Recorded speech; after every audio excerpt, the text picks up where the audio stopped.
नमस्कार. सध्या सोशल मीडियावरती असा एक सुंदर व्हिडिओ व्हायरल होत आहे की जो बघितल्याच्या नंतर हजारो लाखो नाही तर असंख्य नेटकऱ्यांनी या गरीब व्यक्तीचे खूप जसे कौतुक हे केले आहे। आणि तुम्ही जर व्हिडिओ शेवटपर्यंत बघितला तर तुम्ही देखील या गरीब व्यक्तीचे कौतुक केल्याशिवाय जाऊ शकणार नाही। नेमके काय घडलं या सुंदर व्हिडिओने नक्कीच ते तुम्ही पुढे बघा। त्याआधी चॅनलवरती नवीन आलेले असाल तर चॅनल नक्कीच सबस्क्राइब करून घ्या। सध्या सोशल मीडियावरती व्हायरल होत असलेला सुंदर व्हिडिओ आपल्या भारतातीलच असून रस्ते किनारी दुकान मांडून बसणाऱ्या या चांभाराजवळ अनेक पक्षी हे जमा होतात, कारण की त्या पक्ष्यांना भूक ही लागलेली असते।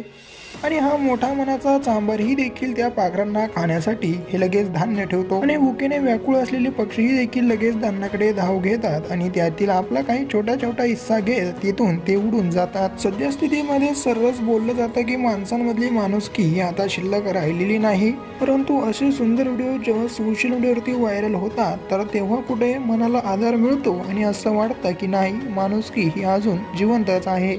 आणि हीच माणुसकी जपणाऱ्या या चांभाराचा व्हिडिओ बघितल्याच्या नंतर असंख्य नेटकऱ्यांनी या चांभाराचे खूप जसे कौतुक हे केले आहे। आणि तुमचीही देखील या व्हिडिओविषयी नेमकी काय प्रतिक्रिया आहे ती देखील कमेंट करून ही नक्की कळवा। सोबतच व्हिडिओला अजूनही देखील लाईक केलं नसेल तर एक लाईक करून चॅनल नक्की सबस्क्राईब करून घ्या।